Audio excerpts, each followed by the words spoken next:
여러분 안녕하십니까? 아침의 매일경제 이상훈입니다. 오늘 저녁이면요, 추석 연휴가 사실상 시작됩니다. 그러나 코로나 탓에 올해도 많은 분들이 한자리에 한꺼번에 모이기는 어려운 상황이 될 것 같습니다.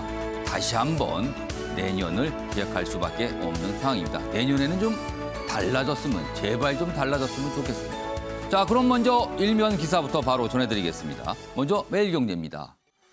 기사가 이쪽 끝에 자리하고 있습니다. 미국, 영국, 호주 핵 잠수함 동맹을 맺는다. 이 동맹의 이름이 오커스입니다. 오커스, 이게 무슨 뜻인가 이렇게 싶은데요. 여기 밑에 보면은 영어 알파벳으로 써 있습니다. 호주, 오스트레일리아죠? 약자입니다. A, 그다음에 영국, UK, 미국, US 여기 합쳐서 오커스. 말을 만든 겁니다. 오커스 동맹 띄워 중국 견제한다. 그런데요, 이 상황에서 굉장히 주목을 받는 거는요, 미국이요, 호주에 핵 잠수함 기술을 주겠답니다. 굉장히 핵심, 그리고 굉장히 극비 기술 아닙니까? 호주에 줘서 뭔가 중국을 압박하겠다. 자, 중국은 시대착오적 행동이다 이렇게 반발하고 있거든요. 근데 핵 잠수함 우리나라도 관심이 많은데 우리는 좀 어떻게 기술이 안 되는지 모르겠습니다. 다음은 동아일보 확인해 보겠습니다. 기사가 이쪽 가운데 크게 자리하고 있어요. 이쪽 보시면은요, 동아일보가 아니라 중앙일보가 좀 먼저 나왔습니다. 화천대유 대장동 땅 싸게 사서 2,352억을 남겼다. 자, 지금 이 화천대유요, 계속 전 언급이 되고 있죠. 정치권에서 많은 얘기를 하고 있습니다. 경쟁 입찰이 아닌 수의 계약 방식으로 이렇게 돼 있습니다. 여기 보면은 이 얘기는 뭐가 핵심인가 하면요, 화천대유가 사실상 지금까지 뭐 배당금을 받았는데 굉장히 이 자본금에 비해서 많이 받았다 이런 얘기가 있었는데 그 이외에 아파트 분양을 통해서 수천억 추가 수익을 거뒀다는 겁니다. 이 내용을 지금 추가로 좀 보도하고 있습니다. 다음 기사 보겠습니다. 북한 열차 미사일, 남한 전역 핵 타격력을 과시했다.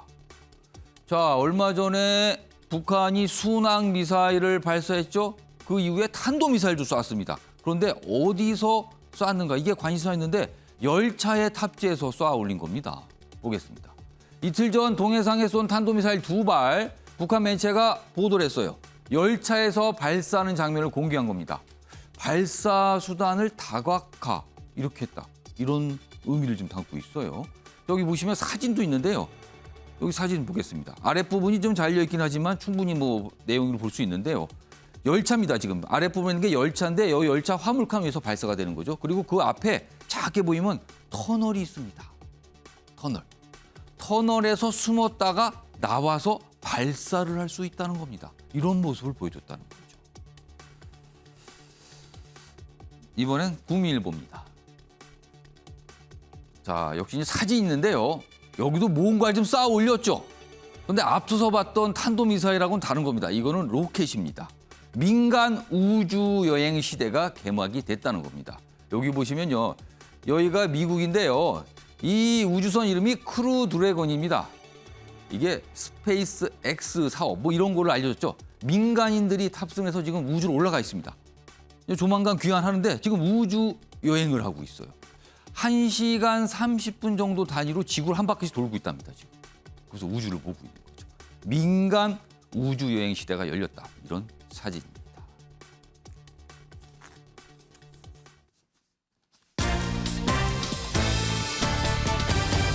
자, 오늘 다룰 주요 이슈들을 4가지 키워드 정리했습니다. 아침을 여는 키워드입니다. 하나씩 확인해 보겠습니다. 첫 번째 키워드는 토론 데뷔전입니다. 자, 국민의힘 대선 경선 후보들의 토론, 그동안 참 우여곡절 말들이 많았어요. 드디어 어제 열렸는데요. 여러 가지 평가가 가능해 보입니다. 그래서 토론 데뷔전, 특히 특정 후보 한 분이 토론에 대해서 어떻게 대응할까, 이게 관심사였죠. 어제 좀 나타났습니다. 자, 두 번째 키워드는 누구 겁니까? 과거에도 이 얘기를 들었는데 또 나왔습니다. 이 얘기가. 최근에 성남 대장동 개발 사업 이와 관련해서 뭐 어떤 기업의 이름이 등장이 되고요. 야당에서는 계속 누구 겁니까? 이렇게 묻고 있습니다. 자, 세 번째 키워드는 부엉이 생각. 여기서 말한 부엉이는요. 여기 보면 작은 따옴표가 돼 있죠. 동물을 말하는 게 아니에요. 어떤 상징이죠. 친문 핵심 의원들. 한때 부엉이 모임이라는 걸 가졌어요. 지금은 뭐 그 활동이 좀 뜸해졌다 하지만 그 위에 이제 다른 모임으로 바뀌기도 됐는데 이른바 친문 핵심 의원들을 상징하는 표현인데 이낙연 전 대표를 지지한다. 이렇게 어제 회견을 했습니다. 그 내용 준비되어 있고요. 마지막 키워드는 국회 앞 분향소입니다. 최근에 자영업자분들 절박함을 호소하면서 극단적인 선택을 하는 경우가 자꾸 나오고 있어요. 어제 국회 앞에 이분들을 위한 분향소 설치 과정에서 여러 가지 경찰과 설치를 하려는 분들의 약간의 어떤 실랑이, 몸싸움 비슷한 모습 이런 게 있었습니다. 그 내용도 준비되어 있습니다. 자, 그럼 아침의 매일경제 첫 번째 소식은요. 우선 태풍 얘기 좀 해보겠습니다. 먼저 사진 잠깐 보시면요. 지금 보면은 항구에 배가 다 들어와 있습니다. 사실은 일부는 들어와 있고 일부는 바다로 가야 되는데 태풍 걱정 때문에 다 이렇게 들어와 있는 거죠. 여기가 어디냐면요. 지금 전남 여수입니다. 극동항입니다. 극동항 모습에 이렇게 좀 돼 있습니다. 근데 오늘 오전에 들려오는 소식에 따르면요. 극동항은 그렇게 뭐 비나 바람이 생각보다는 그렇게 심하지 않아서 약간 태풍의 영향권에서는 좀 벗어난 게 아닌가. 뭐 이런 얘기도 좀 나오고 있습니다. 자, 그럼요. 다음은 위성사진 좀 보겠습니다. 지금 태풍이 어디에 있는지를 보여줍니다. 여기 보시면 한반도가 여기 있죠. 그리고 여기 제주입니다. 여기 이게 태풍이 있죠, 지금. 이게 오늘 오전 7시 10분 기준입니다. 이렇게 공개가 된 화면인데요. 태풍이 지금 여기서 돌고 있죠. 제주도 앞바다에 있습니다. 그러면서 아마 지금 이런 방향인데 대한해협 쪽을 좀 이렇게 지나갈 것으로 예보되고 있습니다. 다음은 경로 지도가 좀 있습니다. 여기 보시면요. 오늘 오전 9시가 여기에 와 있습니다. 그리고 12시가 되면은요. 낮 12시가 되면 요 정도 가고요. 쭉 지나가서 저녁이면은 거의 이제 빠져나가는 모습으로 그리고 일본 쪽으로 가는 모습 이렇게 보입니다. 그러면은 지금 제주는 확실히 영향권이 있고요. 여기 보면 여수 이런 데 위치해 있죠. 약간 경계선상에 있습니다. 그래서 여기는 좀 어느 정도 벗어난 거 아니냐 뭐 이런 얘기가 좀 나오고 있는 상황입니다. 자, 경로가 좀 이렇습니다. 자, 그럼요. 현장을 좀 연결해 보겠는데요. 제주입니다. 제주 법한포구, 서귀포 법한포구에 지금 신가연 기자가 나가 있는데요. 지금 제주도 상황은 어떤지 전해주시기 바랍니다. 네, 제주 서귀포시 법한포구에 나와 있습니다. 현재 이곳은 시간상으로는 제14호 태풍 찬투가 우리나라에 가장 가까워진 시점인데요. 태풍이 점차 가까워지면서 밤사이 내리던 빗줄기는 점차 잦아들고 바람만이 굉장히 강하게 불어오고 있습니다. 제 뒤로는 높아진 파도가 해안선을 넘어올 듯이 매섭게 들이닥치고 있습니다. 14호 태풍 찬투는 중강도의 세력을 유지한 채 예상보다 빠른 속도로 이동해 서귀포 남쪽 40km 가까이로 다가왔습니다. 태풍의 영향력이 커지면서 제주 한라산 진달래밭의 누적 강수량은 1140mm를 넘어섰습니다. 밤사이 피해도 잇따랐습니다. 오전 7시 기준으로 도로가 침수되고 가로수가 쓰러지는 등 50여 건의 피해 신고가 접수됐는데 날이 밝으면서 피해 접수 건수는 더 늘어날 것으로 보입니다. 제주 전해상에는 태풍 경보가 내려지는 등 특보 범위도 점차 확대되고 있습니다. 오늘 오전까지는 시간당 50에서 80mm 안팎의 비가 계속해서 내릴 전망입니다. 불어오는 바람의 최대 순간 풍속이 소속 30m를 넘어설 수 있는데 나무가 뿌리째 뽑힐 정도의 위력입니다. 제주도 내 모든 유치원과 학교는 오늘 하루 모든 수업을 원격 수업으로 전환하고 혹시 모를 피해에 대비하고 있습니다. 제주를 오가던 여객선들도 모두 잠시 운행을 중단했고 오늘 아침 항공편 16개도 결항됐습니다. 오늘 오전까지는 계속해서 거센 비바람이 이어질 전망이라 마지막까지 피해 대비 철저히 하셔야겠습니다. 지금까지 제주 서귀포시 법한포구에서 MBN 뉴스 심가현입니다. 네, 신가연 기자 수고하셨습니다. 지금 그 신 기자 뒤로 보이는 파도요. 굉장히 무섭게 보이고요. 그리고 앞서서 영상들은 이제 준비된 영상이 나온 거지만 마이크를 통해서 바람 소리 굉장히 많이 들렸습니다. 지금 제주도 좀 영향을 확실히 받고 있고요. 제주에 계신 분들은 상당히 좀 주의를 좀 하셔야겠습니다.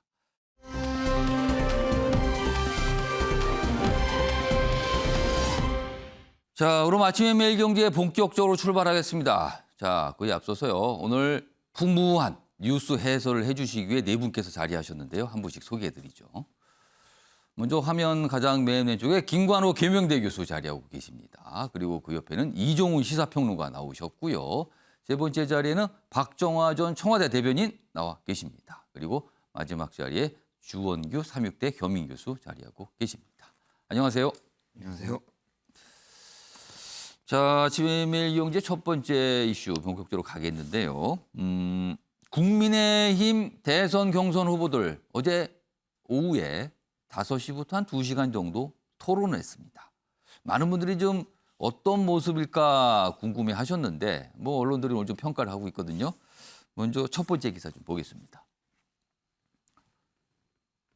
가장 주목을 받았죠? 홍준표, 윤석열. 각각 이런 얘기를 해요. 상대를 향해서요. 홍준표, 윤석열, 보수 괴멸에 앞장섰다. 국민의힘 보수정당 아닙니까? 근데 보수정당 괴멸시켰다는 거예요. 그러자 윤석열, 무슨 소리예요? 홍준표, 당대표 때 보수가 괴멸된 거다. 서로 상대 탓을 하고 있군요. 좀 더 보겠습니다. 첫 TV 토론이 있었다. 박근혜 전 대통령 구속 등 거론하면서 입당할 때 사과도 안 했더라. 이런 얘기합니다. 그리고 윤석열, 증거 기반에서 일 처리를 한 거다. 검사로서. 왜 사과를 해야 되나? 이렇게 받아칩니다. 그리고 다른 후보들은요. 역시 윤석열, 홍준표 집중적으로 공세를 하는 질문들을 좀 했죠. 자, 그럼요. 영상을 나눠 준비했는데 먼저 홍준표, 윤석열 두 후보의 이야기부터 확인해 보겠습니다. 1000여 명을 소환 조사를 하고 200여 명을 구속하고 그중에 5명이 자살을 했습니다. 그렇게 했으면 정치판에 들어올 때, 우리 당에 들어올 때 당원이나 대국민 사과라고도 하는 게 그게 맞지 않습니까? 법리와 증거에 기반해서 제가 일을 처리했는데 검사로서의 한 일에 대해서 사과를 한다는 것은 그거는 맞지 않고요. 보수 개별의 원죄를 물은 것은 죽은 권력에서는 잔인하였어요. 검찰 수사가 그 보수를 괴멸시켰다고 말씀을 하시는데 후보님께서 당대표 됐습니다. 하실 때 그리고 두 2018년에 번째, 그 지방선거가 가만히 있어봐. 특정 캠프 소속원이라고 특정을 했습니다. 그 특정 캠프가 어디입니까? 제가 물론 그 고발 그 절차에 관여는 안 했습니다만은 특정 캠프 소속이라는 얘기를 전혀 한 거로 저는 발표를 없는 했습니다. 걸로 알고 있습니다. 그러니까 보수 괴멸이란 이슈로 서로 주고받았고요. 그리고 최근에 있었던 이른바 이제 고발 사주 관련해서 뭐 특정 캠프 소속 인사가 있느냐 없느냐 이거에 대한 또 서로 공방도 좀 벌였습니다. 자, 그리고요. 다른 경선 후보들 역시 뭐 몇몇 후보를 향해서 좀 매서운 질문했는데 그 모습도 좀 확인해 보겠습니다. 6개월 전에 대통령이 될 결심을 하고 평생을 검사로 살아오신 분이 대통령감이 된다고 생각하십니까? 자격이 있다고 생각하십니까? 전혀 문제가 없고 예. 그리고 26년간의 이 검사 생활이 다양한 분야를 경험을 했기 예. 때문에 말이 180도 바뀌는 그런 경우를 제가 굉장히 많이 봤습니다. 예를 들면 박근혜 전 대통령에 대해서 춘향이 아니고 향단이었다. 탄핵을 당해도 싸다. 또 우선 박근혜 전 대통령 문제는 유승민 후보가 나한테 물을 자격이 없어요. 아니 제가 배신자라면 그러면 최순실이 충신입니까? 이 박지원 국정원장 그 정말 그 심각한 정치적 개입 발언에 대해서 한 말씀도 안 하시더라고요. 팩트가 아직 드러나지 않았어요. 그 고발 사주 사건의 팩트가 확인이 되면 공작이란 말을 할 수가 없습니다. 그건 범죄가 돼버립니다. 아, 저 진짜 충격인데요. 이 완전히 민주당 대변인 하는 거랑 똑같잖아요. 정치 그래 하시면 안 돼요. 쓴소리 그런 하는 사람이 식으로 있으면 쓴소리가 좋아하는 거 아니고 그 못된 소리야. 저런 모습이 있었습니다. 뭐 그중에서 지금 가장 주목을 받던 모습을 좀 정리한 건데요. 사실 그 이외에도 여러 가지 얘기들 서로의 공격과 방어 뭐 계속 벌어졌습니다. 자, 어제 TV 토론 얘기 좀 해보겠습니다. 먼저 김관학 교수님. 네. 사실 어떻게 보면 굉장히 소문난 잔치였어요. 자, 그럼 소문난 잔치에 따라붙는 표현이 있죠.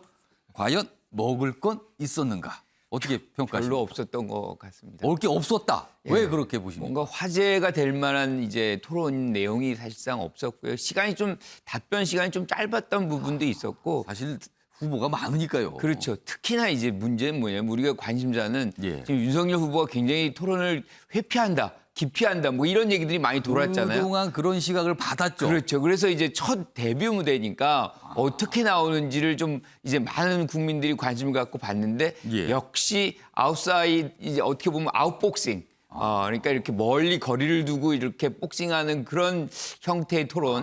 그럼 상대와 본질을- 가까이에서 뭔가 난타절 벌이는 걸 일부러 피하고 뒤로 빠지면서 이렇게 톡톡 치는 정도로만 갔다. 그러니까 주도권 질문을 할 때 사실은 어떻게 보면 공격적으로 가려면 예. 뭐 홍준표 후보라든가 유승민 후보한테 가야 되는데 예. 지금 뭐 원희룡 후보나 안상수 후보한테 갔단 말이에요. 일부러 이제 그런 논쟁을 기피하려고 하는 그런 흐름이 좀 보인 거 아닌가 이런 생각이 좀 들고 그다음에 우리 조금 전에 얘기했지만 보수 괴멸론은 저는 뭐 사실은 윤 후보 주장이 오히려 적절하다고 봐요. 그러니까 또 거기에 공감하십니까? 예, 왜냐하면 오. 이제 문제는 박근혜 전 대통령의 어떤 국정농단 상황 속에서 이런 뭐 보수 인사들이 사실 위축이 된 거잖아요. 예. 그때 이제 수사를 한 그것뿐이지 여기서 뭔가 잘못이 없는 사람들을 어떻게 한 거는 아니기 때문에 이 부분을 뭐 이 홍준표 후보가 윤석열 후보에게 얘기하는 것은 좀 적절치 않다. 뭐 이렇게 좀 생각이 들죠. 자, 이번에는 박정화 전 대변인께도 같은 질문 드릴게요. 소문난 잔치였는데 과연 먹을 게 보였는지 어떻게 평가하십니까? 이번이 첫 토론회잖아요. 예. 그럼 아직은 재미가 없었다. 누군가의 손에 이끌려가서 먹었던 난생 처음 먹었던 평양냉면 같은 맛. 그래서 좀 밍밍했다라는 평양냉면을 느낌이었습니다. 처음 드시는 분은 이게 무슨 맛이에요? 뭐 이런 반응 많아요. 예. 앞으로 이제 6번 남았다니까 예. 기대해 보겠습니다. 근데 우리가 이제 앞서 리포트에서 봤지만은 이제 마지막 장면에 예. 저는 그 이제 존재감을 확실히 보였던 하태경 후보가 그래도 좀 득점한 부분이 좀 있지 않았나 싶은 하태경 생각이 후보가 어떻게 보면 좀 매섭게 질문을 했죠. 굉장히 좀 공격적으로 질문을 해서 지금 사실 뭐 1, 2, 3위 정도보다는 예. 그럼 4위, 5위가 어떻게 되느냐 이런 관심들이 굉장히 많은데 어쩌면 본인이 얘기했던 것처럼 나 끼고 해야 이게 토론에 흥행됩니다라고 예. 얘기가 쏙 들어올 정도로 어. 하태경 후보가 윤석열 후보, 홍준표 후보 다 해서 굉장히 공격적으로 나가면서 왜 이런 토론을 해야 되는지 어떤 토론회가 필요한지에 예. 대해서 좀 보여준 것 같다라는 생각이 들고 예.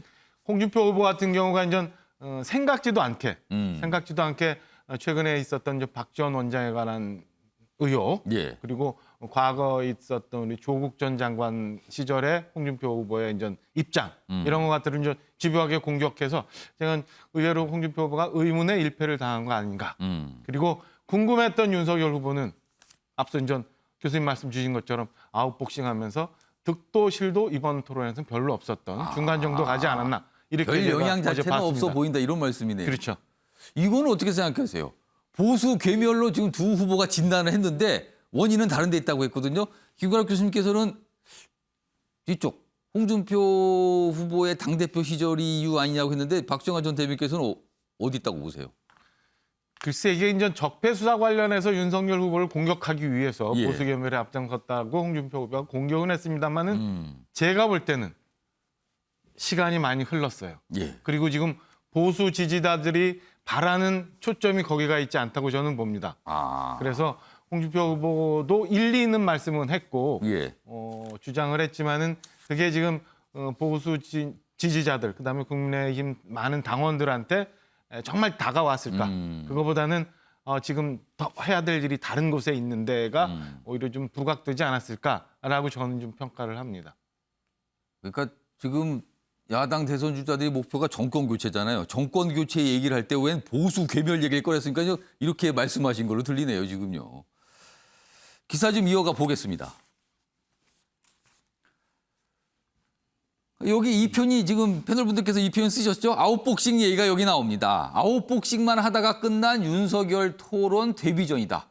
많은 분들이 윤석열 후보 드디어 토론에 나서는구나. 어제 이제 기다렸죠. 근데 아웃복싱을 하면 경기가 재미가 없잖아요. 뭔가 접근전을 벌여야 되는데. 보겠습니다. 홍준표, 윤석열 후보에 대해서 그냥 집중적으로 질문을 많이 했죠.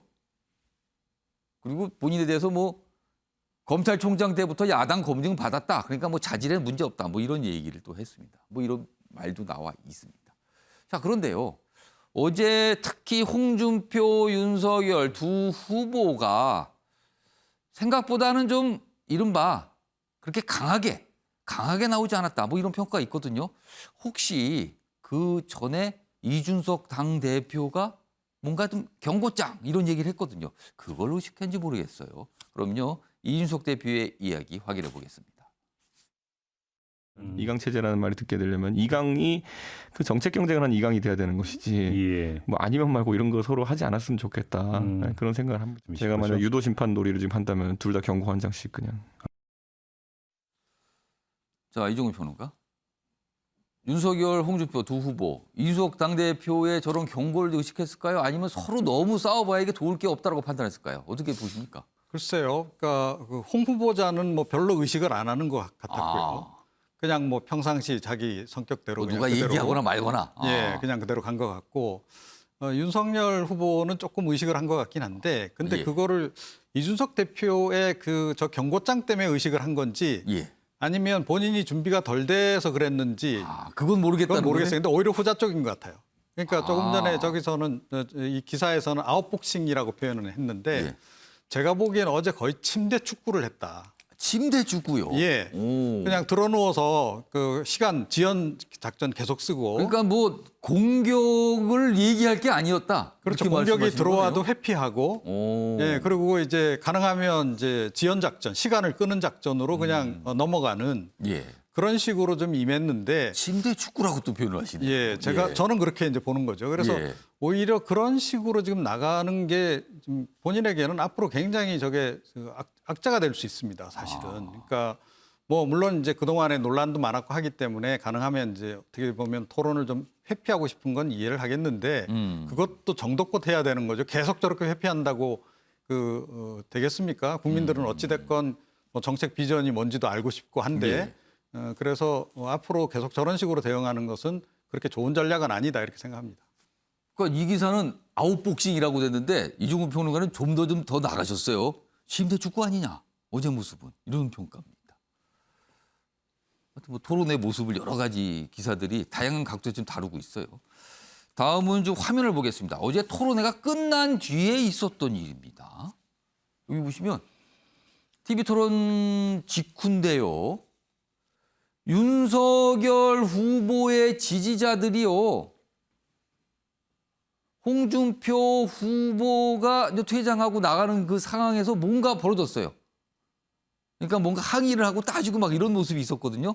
그 과정에서 홍준표 캠프 관계자가 가볍지만 하여튼 부상을 입었어요. 자, 그러자 양쪽 후보가 이제 입장을 좀 냈어요. 어떤 폭력도 용납할 수 없다. 그리고 홍준표 측에서는 재발 않도록 만전기할 것이다. 이런 일이 있었습니다. 물론 크게 어떤 충돌이 벌어진 건 아니에요. 그렇지만 이런 모습 자체도 있어서는 안 되는 겁니다. 지금요. 자, 주홍 교수님. 네. 이게 좀 심해지면 굉장히 걱정될 수도 있어요. 지금요. 이거요. 예, 상당히 우려스러운 부분입니다. 사실 저 분위기들이 있었습니다. 이제 커뮤니티나 인터넷 사이트들을 예. 보면은 이제 각 지지자들로 나누어서 이 토론을 벼르겠다, 이 토론을 지켜보겠다 그런 어떤 분위기들, 그러니까 좀 험악한 분위기들이 예고되어 있었거든요. 그래서 저는 일단 좀 책망을 하자면 이 국민의힘 측 선관위에서 후보자 보호를 꼭 했었어야 된다고 생각하는데 그 부분이 좀 미흡했다고 생각을 그런 합니다. 것까지는 생각을 못 했나 봐요. 네, 맞습니다. 근데 예측은 이미 이 대중들이나 국민들은 생각하고 있었던 부분들도 있었습니다. 그 부분이 있어서 선관위가 앞으로는 이런 것들이 반복되면 토론이 위축될 수가 있거든요. 예. 그거는 꼭 막아야 된다라고 생각을 합니다. 그리고 이건 민주주의에 있어서는 안 되는 일이니까 만전을 기해야 되겠고 또 하나는 양측 윤석열 캠프나 홍준표 캠프에서 보여주는 반응도 저는 이후 반응이 조금 부적절하다고 보는 게 일단은 앞에서 저기 화면에서 봤을 때는 예. 만전을 기해야겠다 이렇게 말은 하셨지만 예. 홍준표 캠프 측에서는 윤석열 측 극성 지지자라는 표현을 쓰셨고 그 이후에 후속 발언들이 그리고 이제 윤석열 측 캠프에서는 뭐라고 얘기했냐면은 다 이제 얘기한 다음에 모두가 신중한 언행을 기해야 된다고 말씀하셨어요. 모두가. 그럼 모두가는 어떤 거였냐? 이게 잘못 오해하면은 이 토론에서 좀 품격 있게 아니면은 자신의 캠프 후보를 이런 식으로 인신공격하지 말아야 된다라는 뉘앙스로도 들릴 수 있었습니다. 그래서 후속 조치의 발언들이 좀 너무 아쉬웠다. 그러니까 예. 어떤 의미에서는 우리가 한 팀이고 예. 여기서는 절대로 이러한 일은 일어나서는 안 된다라는 입장만 좀 고수하셨으면 좋았을 텐데 그런 아쉬움이 남습니다. 그러니까 이런 일이 있어서는 안 되는 일이 벌어진 뒤에 양쪽에서 입장을 냈는데 좀 더 구체적이고 좀 더 확실한 입장 뭐 이런 거 좀 냈어야 되는 거 아닙니까? 이런 지적을 좀 해주신 거예요. 이거 있었으면 안 됩니다. 이렇게까지 가면은 이건 정말 큰일 나는 겁니다. 그냥 이 정도만 요번에 끝나고요. 다음번에는 좀 이런 거 뭐 비슷한 거라도 나오면 안 될 것 같습니다.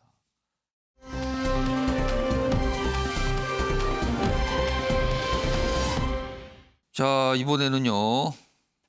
여당에서 지지율 1위를 달리고 있는 이재명 경기지사와 관련돼 있죠, 지금요. 화천대유. 최근 며칠 동안 많은 분들이 들어보셨을 거예요.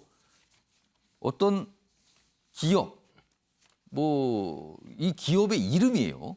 이름식으로 좀 독특해 보이죠. 근데 지금 정치권에서 굉장히 많이 거론되고 있습니다. 자, 기사를 먼저 하나 준비했습니다. 보시죠. 이 화천대유 성남 대장동 개발 사업과 관련된 거예요. 그래서 여기 보면 이른바 대장동 의혹 날선 공방을 벌이고 있는데 이 공방이요. 갈래가 2개가 있어요. 여당 내에서의 전선이 있고요. 여당과 야당 사이에 또 전선이 있습니다. 근데 이거는 이 기사는 여당 내 전선이에요. 이낙연 후보 측 과거에 이거 MB처럼 그러니까 이명박 전 대통령처럼 감옥에 갈 수도 있는 사안이다. 이렇게 딱 얘기를 꺼냅니다. 그러자 이재명 측에서 어허 이거 선 넘으면 안 되는데 선 넘지 마세요. 이렇게 또 나옵니다. 보겠습니다. 이낙연 도덕성을 강조하면서 검증에 무너질 후보 안 된다. 그러면서 뭐 이렇게 얘기를 해요. 그리고 이재명 지사는 정면 돌파합니다. 수사 공개 의뢰한다. 수사 제발 해주세요. 100% 맞겠다. 이렇게 또 나오는 겁니다. 상황이 일단 이렇습니다. 자, 그럼요. 먼저 이 내용과 관련된 영상, 목소리부터 확인해 보겠습니다. 대장동뿐만 아니고 여러 가지가 지금 있는데 예. 하나씩 나오는 셈이라고 보고 있습니다. 그래서 결론은 도덕성이 없는 후보는 결국은 본선에서 못 이긴다. 우리가 MB 때 이명박 대통령 때 그걸 봤습니다. 능력 있는 사람이니까 도덕적으로 좀 문제가 있더라도 눈 감고 가자. 능력을 보고 가자. 이렇게 판단하고 대통령을 만들었던 것으로 아는데 결국 예. 어떻게 됐습니까? MB는 지금 감옥에 있습니다. 이걸 왜 되풀이해야 되겠습니까? 의혹적인 자체가 아무런 뭐 이지사라든가 어떤 성남시의 부정행위는 전혀 관계없이 네. 민간 회사의 이익이 났다는 것만 갖고 이렇게 의혹 제기하는 것은 굉장히 정략적인 거고요. 이와 관련해갖고 이재명 지사도 어떠한 수사도 응하겠다라고 말씀하고 있지 않습니까, 이게? 자, 박정하 전 대변인. 당황스럽네요. 서른 의원이 MB 그리고 감옥 이런 얘기를 꺼내면서 이재명 지사를 겨냥을 했어요. 이거 어떻게 들으셨습니까? 일단 지금 서른 의원이 그 이낙연 후보 측에서 굉장히 절박한 상황이잖아요. 예. 호남 대전 놔두고 예. 이제 결과가 어떻게 될지 모르니까 뭐 이런저런 얘기 그다음에 뭐 네거티브는 안 하겠다고 했지만 이 화천대유 건이 뭐 적지 않은 물건이라 제법 달려드시는데 왜 느닷없이 고생하고 있는 전 이명박 대통령을 꺼냈는지에 대해서는 박정하 전 뭐 대변인께서는 이제 아무래도 전 이명박 전 대통령과의 과거 이제 어떤 관계가 있으시니까 지금 그런 말씀을 하시는 것 같아요. 유감스럽기는 하지만 어쨌든 대법원 판결이 나와서 예. 그다음에 뭐 재임 기간에 했던 일과는 상관없이 어찌 됐건 그게 선거 때부터 논란이 됐었던 예. 뭐 다스, BBK 뭐 이런 것들이 이제 대통령 끝내 당선 나중에 전부터 계속 나왔던 얘기잖아요. 그렇죠. 이제 그게. 끝내 이렇게 됐는데 이 건에 대해서 서른년이 이제 해서 뭐 능력과 상관없이 도덕성이 잘못되면 본선 가서 이것 때문에 잘못될 수 있다라는 걸 강조하기 위해서 이제 MB를 아마 꺼낸 듯해요. 근데 사실은 이게 보면은 2015년인가요? 2015년 3월이던데 화천대유가 사실은 사업자 결정이 하루 만에 해야 된다는 거예요. 신청이 마감이 되고 그 마감되고 다음 날 하루 만에 전역이 그다음에 됐다는 거죠. 화천대유. 그러면 이거 어떻게 도대체 그 많은 사업을 이렇게 많이 했을까? 두 번째.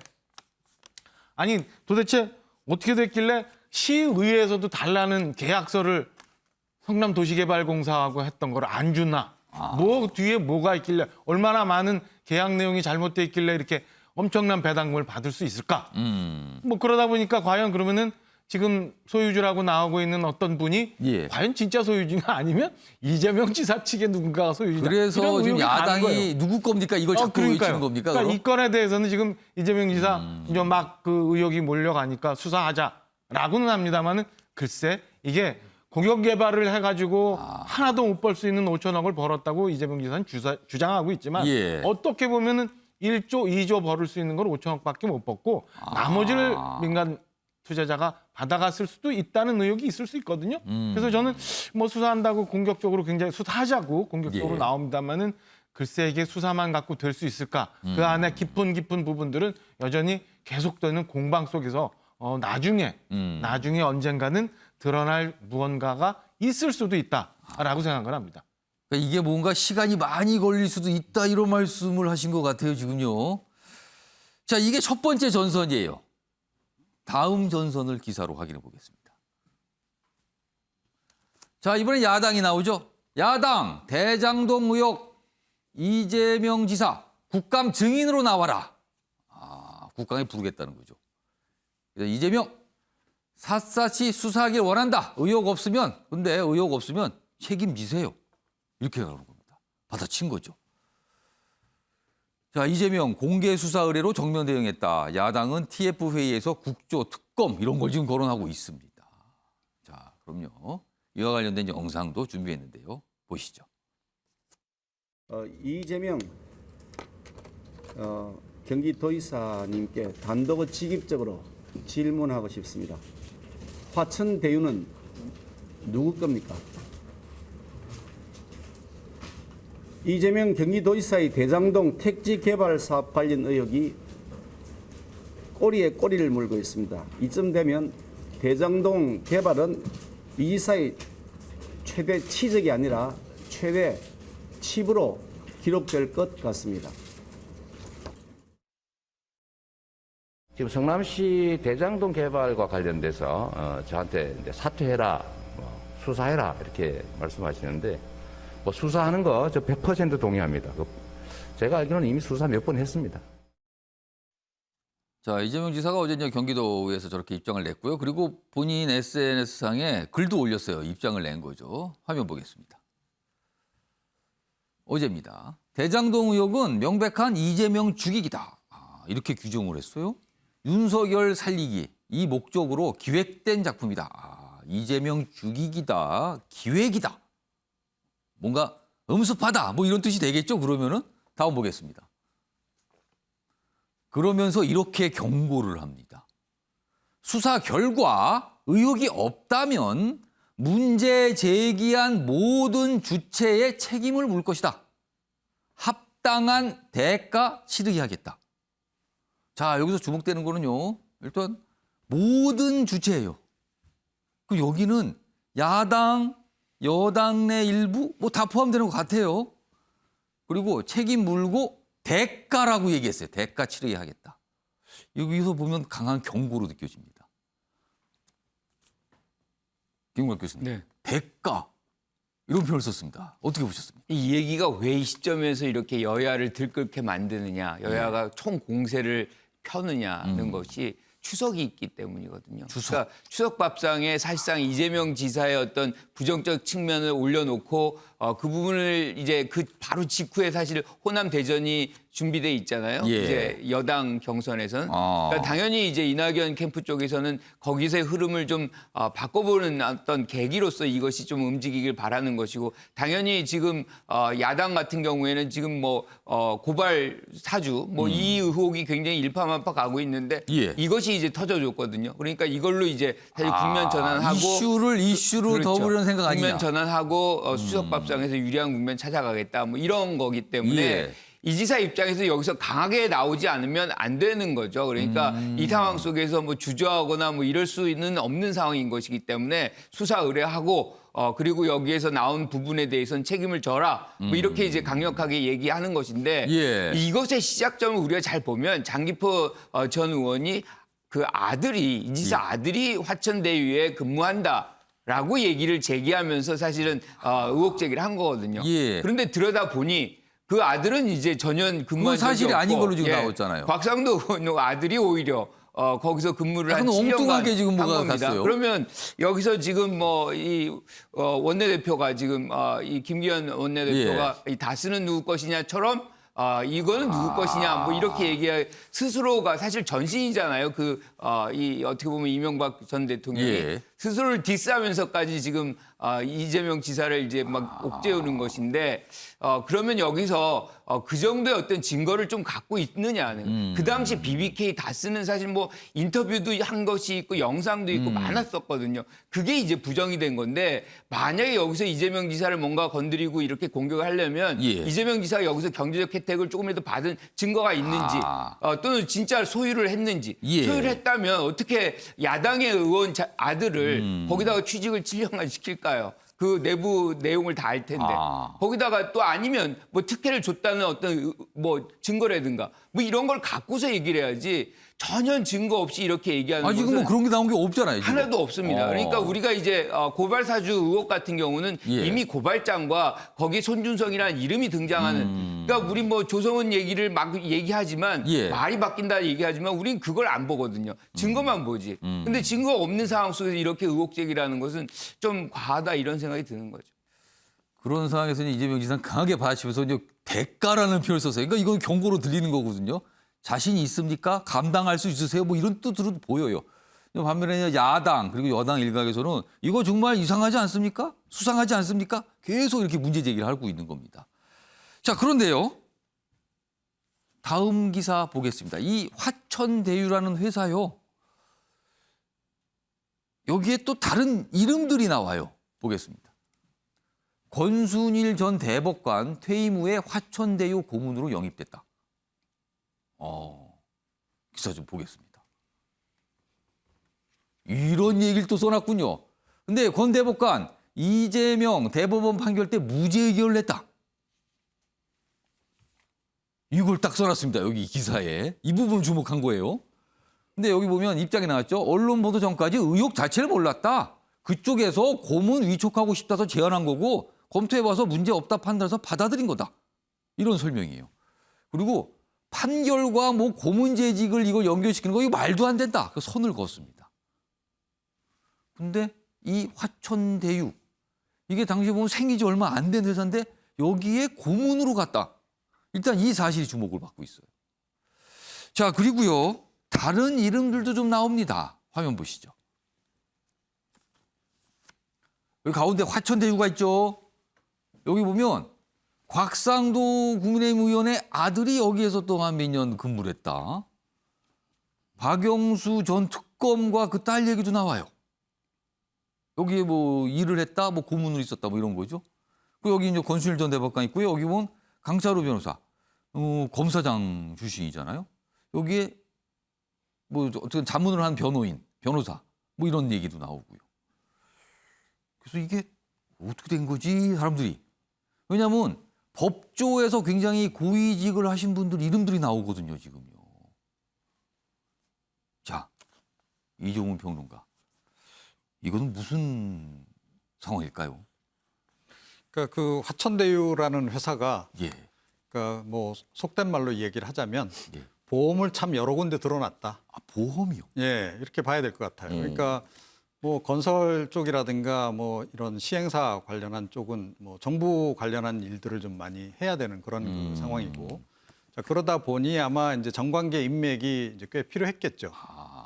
그래서 이제 그 본인들의 사업하는 것과 관련한 이제 지점에서 특히 의사결정권자들에 해당하는 사람들에게 영향을 미칠 만한 예. 그런 사람들을 이제 채용하는 방식으로 해서 보험을 이제 들은 것으로 일단 이렇게 좀 이렇게 보이고요. 보시는 거예요. 이 상황들 이게 그렇습니다. 이름이 언급되는 거 보니까. 그래서 그것 자체는 별로 그렇게 뭐 좀 예외적인 건 아니다 오히려. 근데 여기 이제 등장하신 네. 분들은 다 해명이 이건 정당하게 제안을 받고 검토한 거다. 그리고 취직도 당연히 공개 모집해서 응해서 붙어서 다니고 한 거다. 다 이렇게 설명을 하고 있거든요. 예. 그래서 어떻게 보면 그 업계에서는 좀 흔한 패턴이긴 한데 그렇다고 해서 이게 문제가 없느냐 그건 아니죠.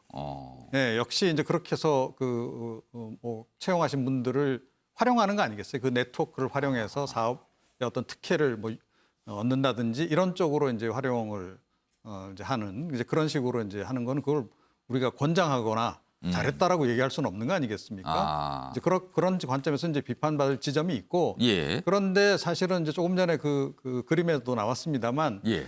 그 관련된 분들 중에 이재명 그 후보하고 좀 직간접적으로 이렇게 관련되는 분들이 좀 비중이 높다는 거예요, 상대적으로. 재판, 뭐 변호, 뭐 이런 거 말씀하시는 예, 거죠? 그러니까 사업하시는 분들이 뭐 흔히 하는 얘기로 여야에 이렇게 다 같이 보험을 드는데 여기 보면 그러니까 뭐 한 3대1 정도로 뭐 이재명 후보자 쪽에 조금 더 보험을 더 많이 들어둔 듯한 그런 패턴이 나타난다. 예. 그거를 우리가 이제 어떻게 이해를 할 것이냐 하는 게 이제 앞으로 남은 관건인데 제가 보기에는 이렇게 논란이 많이 돼도 예. 대세에 지장 없다라고 생각해요. 그러니까 다스는 누구 겁니까? 그 논란 엄청나게 논란이 있었음에도 불구하고 예. 국민은 그 당시에 이명박 전 대통령을 선택을 한 거거든요. 국민들이 과연 다스가 이명박 그 전 대통령 거라는 거를 대선 전에 확실하게 알았다면 과연 선택했을까? 저는 그럼에도 불구하고 선택을 했을 거다라고 봐요. 그러니까 국민들이 그런 논란에도 불구하고 뭐 지금 이 국면에서는 이 사람을 대통령으로 택해야 되겠다라고 한다면 그건 막을 방법이 없는 거다라고 저는 생각해요. 그래서 이재명 후보자 같은 경우에도 그동안 여러 가지 논란이 이제 많이 유발이 됐는데, 그러니까 적지 않은 국민들이 제가 보기에는 예. 특히 이제 뭐 진보 지지층에서 이제 그렇습니다만 뭐 그런 여러 가지 의혹에도 불구하고 설령 사실이라 하더라도 예. 지금 이 국면에는 필요한 사람 아니냐라고 생각을 지금 하고 있는 그런 거 아닌가. 예, 그렇다면 이거 사실 의혹 제기해봤자 별 소용없다. 예, 정치적으로는 적어도 그렇다 이런 말씀을 좀. 그러니까 여당 대선 경쟁 상황까지 살짝 곁들여서 전망을 좀 해주셨어요. 지금 여기 등장하신 분들 어떻게 보면 뭐 억울하실 수도 있어요. 그렇지만 많은 분들이 또 궁금해하고 계시기도 합니다. 그렇기 때문에 좀 더 자세한 어떤 설명, 해명 뭐 이런 게 좀 필요해 보이기도 합니다. 다음은 이 이슈가 도대체 뭔지 많은 분들이 뭐 뉴스도 보시고 뭐 기사도 읽고 계시지만 또 어리둥절하실 수도 있어요. 이게 도대체 복잡한데 이게 뭘까? 좀 정리한 기사가 있어요. 보겠습니다. 화천대유 상상 초월 배당금 당시 성남시와 계약이 어땠길래 이렇게 된 겁니까? 이렇게 돼 있습니다. 우선 여기 지도 좀 봐주실까요? 대장동 그러는데 저 아시는 분도 있지만 그게 도대체 어디 있는 거예요? 뭐 이러신 분도 있을 것 같아요. 여기 지도가 있네요. 여기 보면 이거 맞은편이 분당, 여기가 판교잖아요. 근데 여기 밑에 있습니다, 여기. 그래서 뭐 이른바 이제 남판교라고도 불러요. 구는 성남시 분당구 대장동이에요. 속해 있습니다. 여기가 개발이 된 건데 지금 아파트 입주도 많이 하고 있고 뭐 이런 상황이거든요.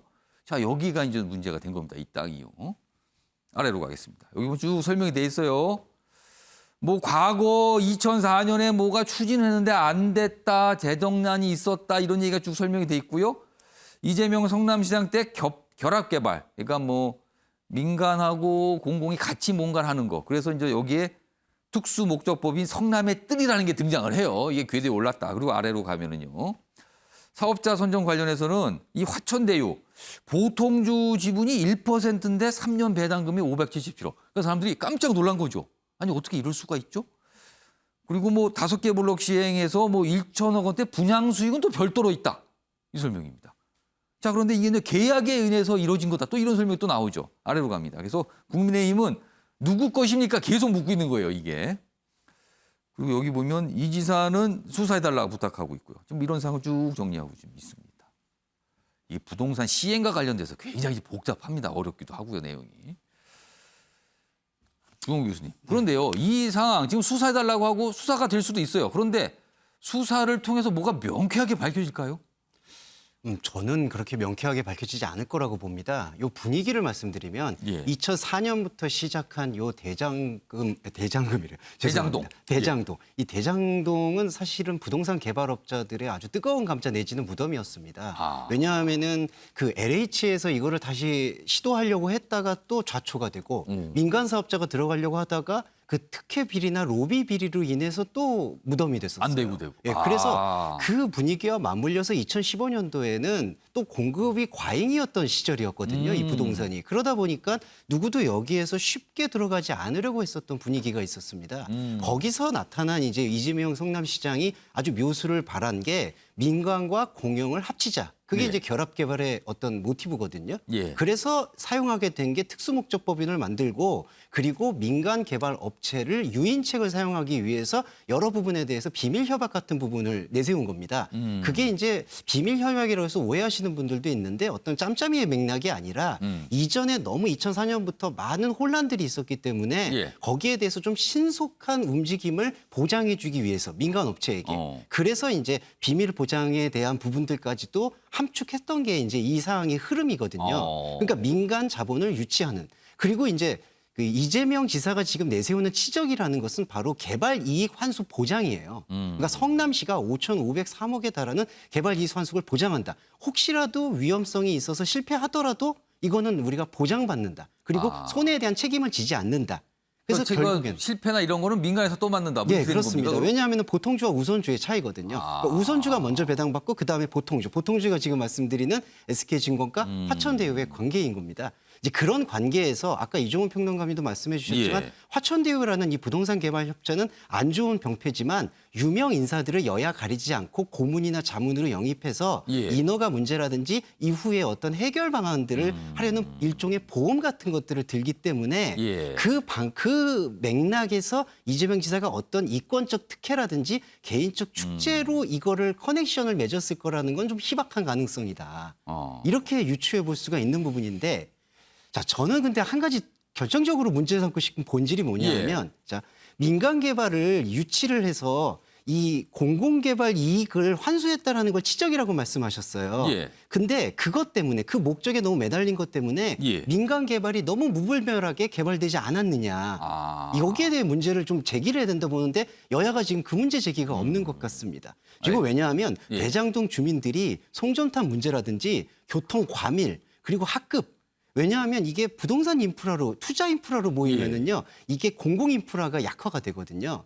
그런 부분에 대해서는 우리가 꼭 거기에 이제 불만 제기가 있다라는 주민들이 예. 그런 이의 제기를 한다는 그래서 뉴스가 심지어 들려요, 이번에 지금. 청원까지도 나왔지만 이제 대선 문제 때문에 이해관계 때문에 보류가 된 걸로 알고 있습니다만 대장동 실제 거주하는 주민들의 이 불편함이 혹시라도 이 이재명 지사께서 예. 이 개발 이익을 우리가 환수했다. 이건 좋은 예다라고 그 목적에 조금 매달리시다 보니까 그 부분을 놓치고 있는 건 아닐까. 그 부분은 성찰을 해야 된다고 봅니다. 박정환 전 대표님께 짧게 다른 의견 말씀하실게 드릴게요. 다른 측면이 좀 보이는데 예. 사실은 우리 굉장히 큰 개발 사업할 때는 리스크를 얼마나 이게 취하느냐 하잖아요. 그렇죠. 그러니까 민간 개발이라는 게 굉장히 그것 때문에 좀 위험한 건데 공공 개발과 민간 개발의 차이는 뭐냐면 인허가의 문제예요.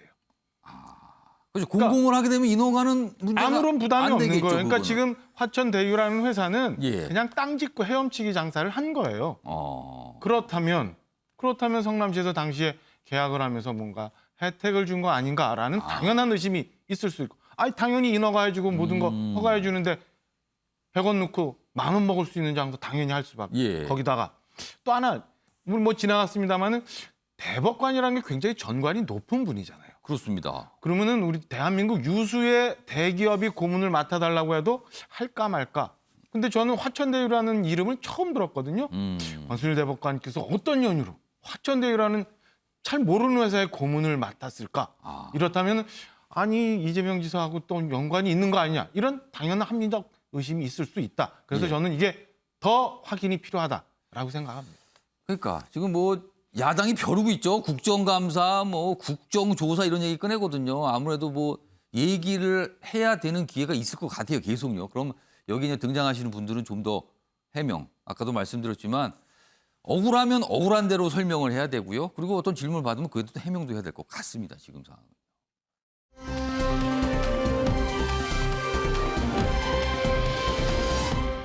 다음은 민주당 뭐 대선 경쟁과 관련돼 있는데요. 뭐 친문 핵심 의원 뭐 이런 표현 등장합니다. 보시죠. 친문 핵심 의원들 이낙연 지지한다. 어제 기자회견을 했어요. 여기 3명의 인물이 사진과 함께 있죠. 그리고요. 근데 이 지지 선언이요. 지금 호남 경선을 앞두고 있는데 태풍이 될 것이냐 아니면 미풍에 그칠 것이냐 이겁니다. 여기 보면 홍영표, 김종민, 신동근 이렇게 돼 있습니다. 근데 지지 선언하면 또 이렇게 얘기해요. 그렇다고 뭐 특정 후보 비토는 아닙니다라고 설명을 굳이 합니다.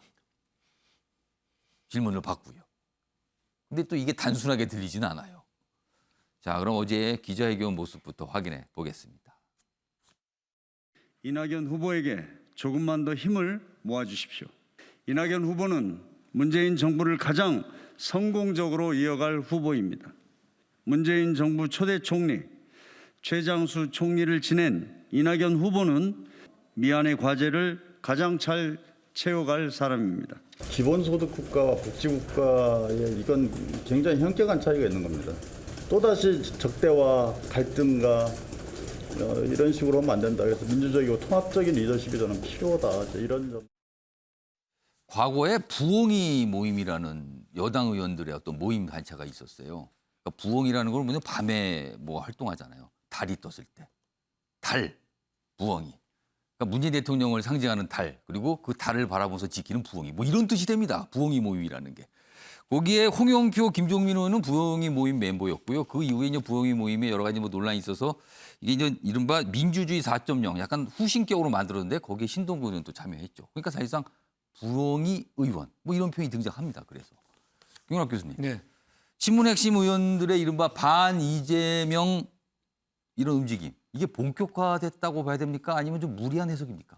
저게 굉장히 중요한 얘기라고 생각해요. 특정 후보 비토 아니다. 예, 이 얘기를 했거든요. 예, 그 부분은 사실은 하지 않아도 되는 이 장면에서는 그냥 이낙연 후보만 전적으로 미는 장면이어야 되는데 거기서 어떻게 보면 이재명 후보가 연상될 만한 그런 얘기를 된다는 거죠. 굳이 한다는 거죠. 이거는 추후에 원팀을 하겠다는 그런 의지의 표명. 그러니까 결과에 대해서는 승복하겠다는 것을 얘기하는 것이고 저는 이분들은 지속적으로 사실 친이낙연 행보를 해왔어요. 그래서 기본소득에 대한 비판적 시각 뭐 이런 것들도 많이 제시해왔던 분들이기 때문에 사실 지금 이렇게 입장 표명을 하는 것이 놀랍진 않은데 그럼 왜 이 시점에서 했느냐. 저는 이낙연 후보가 좀 부탁을 했을 거라고 생각해요. 저는 이 호남 대전에 모든 것을 걸을 수밖에 없다. 여기서 힘을 보태달라. 그래서 여기다가 이렇게 힘을 지지 선언 좀 해주세요. 회견 그렇죠. 좀 이런 부탁이 있지 않았을까? 그렇죠. 그렇게 해서 모든 역량을 사실상 이 호남 이 경선에 이제 집중을 하는 그 일환으로서 한 것인데 중요한 거는 이분들이 친문 의원들은 맞지만 지금 권리당원들이 사실 투표권을 행사하고 있는데 권리당원이 지금 4개 지역에서 전면적으로 사실은 과반 이상을 이재명 지사에게 던져주고 있거든요. 그럼 이분들이 지금 이낙연 후보를 지지했다 그래서 그 권리당원들이 그럼 투표 경향성이 선회할 것이냐, 바뀌고 이낙연 후보한테 갈 것이냐. 저는 그 부분은 좀 회의적이에요. 왜냐하면 이분들은 통제받는 않는 당원들이거든요. 그러니까 조직표가 아닙니다. 그래서 하나의 흐름으로서 지금 지속적으로 지금 이재명 지사를 지지하고 있는 것이고 이 이재명 지사를 권리당원과 이렇게 연결해 보면 우리가 이제 2017년에 어떤 민주당 경선을 과정을 보면 굉장히 대척점에 있었거든요. 그런데 지금 왜 이분들이 지지를 하느냐? 라고 본다면 이재명 지사의 어떤 당선 가능성이 그만큼 높다는 거잖아요. 그리고 그것이 사실상 문재인 대통령의 뒷부분을 감당해 줄 수 있는 사람으로 기대를 하고 또 그렇게 희망을 하고 있기 때문에 거기에서 이제 50% 넘는 과반 지지율 지속적으로 보내주고 있다. 이렇게 평가할 수 있는 것이고 그것은 그런 맥락에서 본다면 호남 대전에서도 재연될 가능성이 저는 높다. 그래서 이 세 분의 움직임이 그러한 흐름을 바꿔놓긴 쉽지 않을 것이다 이렇게 봅니다. 그러니까 태풍이냐 미풍이냐 중에서 미풍 쪽에 좀 무게를 두신 거네요. 그럼. 그렇죠. 다음 기사 하나 더 있습니다. 어제 이낙연 전 대표가 이렇게 얘기합니다. 광주가 지지 안 해주면 저는 끝납니다. 굉장히 절박한 호소죠. 이 정도까지 얘기를 하면은요. 그리고 앞서서는 친문 핵심 의원 3명이 지지 선언을 했고요. 그러면서 또 이 얘기를 한 거죠. 이제 이낙연 대표가 최근에 자주 하는 이 표현입니다. 불안한 후보 얘기를 자꾸 하죠. 그래서 불안한 후보, 안심되는 후보 뽑아야 된다. 뭐 이렇게 해서 본인은 안심되는 후보, 그럼 누굴 겨냥해서는 불안한 후보 이 얘기를 한 거죠. 그렇습니다. 이종우 평론가, 이낙연 전 대표의 호소, 이 호남 순회 경선에서 통할까? 전망 좀 해주세요. 뭐 어느 정도는 예, 통할 거라고 봅니다. 그럼 구체적으로 과반을 막는 선까지는 가능할까? 아, 그 정도까지는 쉽지 않을 거라고 보는데요. 그러니까 조금 전에 이제 그 친문계 그 의원들이 지지 선언한 거하고 연관지어서 이제 다 말씀드리면 지금 핵심 친문계가 지금 조금 전에 이야기했던 그 보험 들기 얘기를 했습니다만 지금 보험 들기를 하고 있다.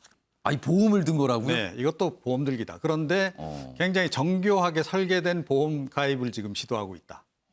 그러니까 정교하다는 거는 어떤 겁니까? 네. 나중에 어떤 일이 결과 나왔을 때 여러 가지가 될 수 있다는 거예요? 그러니까 이제 이재명 지사 같은 경우에는 당내 조직 기반이 없는 상태에서 그 친노 친문계 좌장격인 이해찬 전 대표가 포럼을 만들어서 의원들 붙여서 사실은 좀 조직적인 부분을 좀 지원하고 있잖아요, 지금. 예, 그 효과가 지금 나오고 있는 건데 그런데 이게 좀 약간 너무 좀 편중되게 한쪽으로만 그 이재명 지사 세가 너무 이렇게 붙어버린 거죠.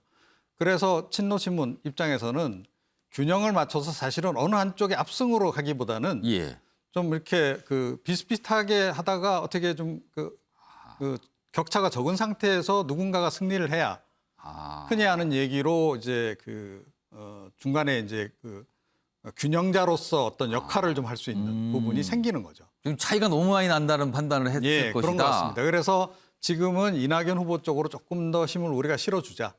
그래서 격차가 너무 과도하게 나지 않도록 좀 하는 게 필요하다. 너무 압승으로 귀결되면 이재명 후보의 성격상 자기가 굉장히 잘해서 이긴 것으로 생각할 가능성도 있는 거죠. 그런 걸 좀 견제해야 된다는 생각도 깔려 있다고 보시는 거네요. 예, 이재명 후보의 성정에 대해서는 우리가 다 잘 알고 있지 않습니까? 이제 그런 부분을 조금 이제 컨트롤 또는 제어할 필요성을 느낀 게 아닌가. 그렇게 생각을 합니다. 그래서 아까 그렇게 지지하지만 특정 후보 비토는 아니에요. 요걸 또 했다. 그러면 보험치고는 보장이 굉장히 다갈래로 되는 거네요. 지금 이거는요. 그래서 제가 정교한 정교한 보험을 들었다 지금. 예, 말씀드린 겁니다. 어제 기자회견이 이렇게 단순한 게 아니군요. 지금요. 의미를 듣고 보니까요.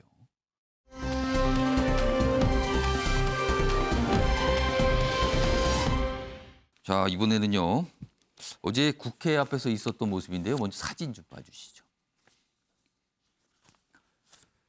자, 여기 보면 이제 사진 설명을 보시기 전에 여기 보면 무슨 근조 대한민국 소상공인 자영업자 이렇게 돼 있습니다. 자영업자분들. 그러면서 여기서 누가 분양을 하시는 분이시죠? 그 옆에 이런 것도 들고 서 있는 분들도 계십니다. 어제 밤 상황이에요. 아래로 가겠습니다. 두 번은 자영업자들 경찰 제지 7시간 만에 국회 앞에 분향소를 마련했다. 그러니까 최근에 극단적 선택을 하신 분들 있잖아요. 이분들을 기리는 어떤 분향소 설치를 국회 앞에 하겠다.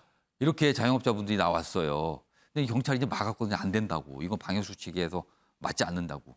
그렇지만 여러 가지 이제 계속 여기 얘기가 오고 한참을 끌었죠. 그랬다가 결국에는 설치가 됐다. 이런 얘기입니다. 지금. 안타까운 모습입니다. 자, 그럼 이와 관련된 영상도 준비했는데요. 확인해 보겠습니다. 억울하게 희망을 잃고 막다른 선택을 하는 자영업자가 더 나와서는 안 됩니다. 오늘은 단순히 추모하고 명복을 비는 것뿐만 아니라 지금 이렇게 차려진 거 보고 깜짝 놀랐어요.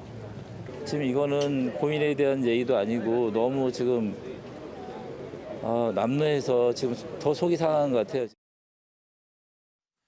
자, 어제 밤상이에요. 그리고 원희룡 전 제주지사가 저 현장에 있었습니다. 밤에요. 그러면서 경찰들과 뭐 얘기도 하고 그래서 결국에는 어떻게 뭐 약식 정태지만 일단은 뭔가는 마련이 됐어요. 자, 박정화 전 대변인. 근데 어제 전 이 자영업자분들이 저 분향소 설치하겠다. 그 여기를 좀 그렇게 국민들한테 좀 호소하겠다. 이런 장소로 좀 사용하겠습니다. 뭐 이런 취지잖아요. 그러면서 박원순 전 시장 분향소 설치 때와는 너무 다른 대우 아닙니까? 이런 불만 제기를 좀 하셨어요. 당연히 나올 수밖에 없는 불만제기고요. 저는 경찰이 공권력을 동원해서 왜 저걸 막나 싶어요. 저게 무슨 강제 시위를 하겠다는 것도 아니고 정말 어려워서 정말 더 이상 버틸 수 없어서 극단적인 선택을 했던 우리 소상공인 자영업자들 가시는 길 마지막에 국민들이 그 위로하고 좀 조문하겠다는데 그걸 뭐하러 막. 정부로서는 좀 굉장히 좀 부담스러울까요? 왜 부담스러워요? 그러니까 그게 모순이잖아요. 지금까지 무슨 K방역 해갖고 뭘 잘했다고 합니다면 결국에는 저 자영업자 소상공인들 희생 속에서 이만큼 왔으면 뭐 그에 대한 적당한 대우를 해주고 아니면 살해할 수 있도록 해주거나 그건 안 하면서 이제 와서 그 버티지 못하고 힘들게 저렇게 가신 분들 분양도 못하게 해요. 이게 무슨 코로나 벌써 2년 가까이 되었는데 언제까지 이렇게 천수다방역하면서 맨날 희생만 시켜요. 저분들 당연한 요구라고 생각하고요. 예. 말씀하신 것처럼 작년에 우리 기억하잖아요. 무슨 5일씩 해서 무슨 시민장입니까? 시장장입니까? 저 시청 광장에서 그렇게 했는데 왜 저분들은 저렇게 보내야 되는 거예요? 저기서 뭐 시위한다고 해요? 사람들 모이면 안 돼요? 모여서 힘들다고 얘기하면 안 되는 무언가가 있으니까 저렇게 하는 것 아닌가? 저는 개인적으로 그렇게 생각합니다.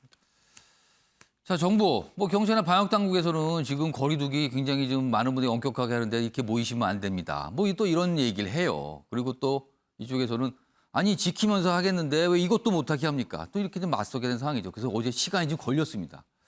오늘도 상황을 좀 봐야 됩니다. 이게 또 어떻게 좀 진행이 될지요. 자, 다음 기사는 자영업자분들의 지금 상황을 좀 보여주고 있습니다. 수도권 식당, 카페 영업 제한 지난 11개월 동안 314일에 달했다. 314일이 제한받은 거예요. 그럼 일한 제대로 뭔가 문을 연 시간은 어떻게 되는 겁니까? 그럼 이게 며칠이 나오는 거예요, 그럼? 자, 중수본 3차 유행 이후 수치를 공개했는데요. 여기 보면 또 유흥시설은 258일 아예 영업을 못했다, 여기는. 식당, 카페 영업은 이게 영업이 제한된 거는 11개월 동안 314일에 달했다.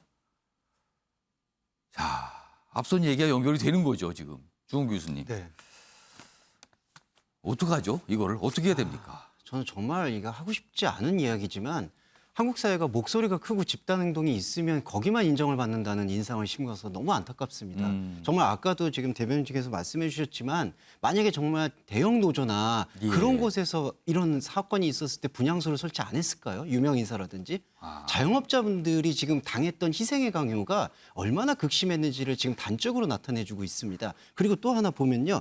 임대인, 임차인 정부가 나와서 협의체 하겠다고 했는데 제대로 된 목소리가 없어요. 임대료를 분담하겠다든지 강제 퇴거를 막아보겠다든지 손실 보전하겠다든지 다 말뿐이었지. 이제 한계에 모인 자영업자들이 그렇기 때문에 그런 목소리를 내는 겁니다. 우리가 집단 행동을 안 하니까 이렇게 지금 우리만 희생을 강요당하는 거다. 그리고 또 하나 보면 식당이나 아니면은 대형 회사나 도대체 어디가 더 위험하냐라는 그런 데이터를 제시를 해주고 조심해달라고 얘기를 했어야 되는데 그런 데이터도 없었습니다. 그러니까 자영업자분들이 그래요. 아니 공연장, 백화점은 괜찮아요? 이렇게 묻는 겁니다. 거기 사람들 많지 않아요? 이렇게 묻고 있어요. 이번에는 정말 정부가 노사정위원회를 이렇게 열듯이 이 자영업자들을 위한 이 상설협의체를 꼭 마련해 주셨으면 하는 마음입니다. 아, 숫자로 이렇게 보이는군요. 이게 단순히 숫자지만요. 자영업자분들은 이 숫자를 보시면요. 자, 억장이 무너진다는 표현을 쓰겠습니다. 지금요. 지금. 이 숫자요. 자, 다음은요. 뭐 백신, 뭐 국민지원금 뭐 이런 거 관련돼 있는데요. 좀 소개해드리겠습니다. 먼저 백신 얘기예요. 보시죠. 오늘부터 자녀 백신으로 2차 접종이 가능합니다. 아, 이제 2차도 뭐 예정이 돼 있더라도 미리 이제 뭐 남는 거 신청하시면 되신 분들은 맞으면 돼요. 그리고 화이자는 3주, 모더나는 4주 간격에도 오케이다 이렇게 돼 있습니다. 1차 맞은 병원 아니어도 괜찮다 이런 얘기입니다. 근데요, 이종훈 평론가 뭐 짧게 좀 질문 드릴게요. 생각해 볼 지점이 지금 백신 부족하다가 화이자는 6주 늘렸잖아요. 3주도 되는 거예요, 그럼? 4주도 되고 6주도 되고? 이게 뭡니까, 그럼 이거는? 그러니까요. 과학이 고무줄이냐는 거죠. 그러니까 잣대가 그냥 계속 왔다 갔다 해요. 예. 그러니까 분명히 이제 이 백신 개발한 그 분들은 과학자고, 그분들은 분명히 이제 설정을 한 거 아니에요. 효과가 극대화되는 시점. 예. 그걸 잡아서 이제 2차 백신 접종 시기를 이제 4주 뭐 이렇게 이제 잡았던 건데, 이거 어느 날 갑자기 백신이 부족하니까 6주 뭐 이렇게 늘렸다가 갑자기 또 백신이 또 이렇게 수급이 원활해지고 잔여 백신이 생기면 이건 속주도 됩니다라고 그러고. 예. 그리고 대통령이 이제 좀 이거 목표를 당기겠습니다. 이러니까 또 갑자기 이게 또 3주까지 또 당겨져요. 이러니까 이게 신뢰가 가나요? 예. 철저하게 과학에 입각해서 이야기를 해야 될 이런 그 사안조차도 이렇게 정치적으로 좀 그런 게 아닌가 이런 생각이 좀 드는 거죠. 뭐 좋은 일이긴 한데 이게 또 생각을 하게 만드는 상황이 됐습니다. 다음은 국민지원금 관련이에요. 국민지원금 소득 하위 88%에 준다더니 실제 지급이 몇 %인지는 모른다. 아무도 모른답니다. 왜 그런가 하면요. 얘기가 달라요. 여당에서는 이거 실제로 보니까 뭐 84% 아니에요? 이거 뭐 개인별로 따지니까 그런데요. 그러자 홍남기 경제부총리는 개인이 아니고 가구 기준으로 해서 88%입니다. 그리고 또 건보료 기준은 또 80% 아닙니까? 뭐죠? 최근에 이의 신청하면 90%까지도 간대잖아요. 정확하게 뭡니까? 김건희 교수님. 정책을 하면 만족도, 효과에 대한 만족도가 있는 것인데 예. 이번 이 재난지원금의 정책 시행에 있어서는 만족도가 그렇게 높지 않은 것 같아요. 왜냐하면 처음부터 이제 건보료를 기준한다는 것도 사실은 굉장히 혼란스러운 부분이 있거든요. 그러니까 소득이 다 드러나는 사람과 드러나지 않는 분들의 예. 어떤 그 부분도 있고 또 그러다가 뭐 88%에서 갑자기 90% 올린다고 얘기를 하고 그런 어떤 왔다 갔다 하는 것 자체가 사실은 굉장히 혼란스러운 것이고 그래서 처음부터 얘기했던 대로 그냥 조금 낮춰서 모든 국민에게 이렇게 주는 왜냐하면 이렇게 산정하는 그 비용도 한 700억가량 들었다는 거 아닙니까? 그래서 여러 가지로 문제점이 있는 부분을 사실은 정부가 어느 정도 자초한 부분이 있다 이렇게 봐야 될 것 같습니다. 그러니까 이런 거 줄 때만 나오잖아요. 이게 보편이냐 선별이냐인데 이거는 뭡니까? 선별 보편입니까? 보편 선별입니까? 이 용어도 헷갈린다는 거죠, 지금. 이거 어떻게 규정해야 되는 거냐는 거죠. 88%, 90%는 뭡니까라고 묻고 있는 겁니다, 지금요. 아침의 매일경제 오늘은 여기서 마무리하겠습니다. 시청해 주신 여러분 고맙습니다.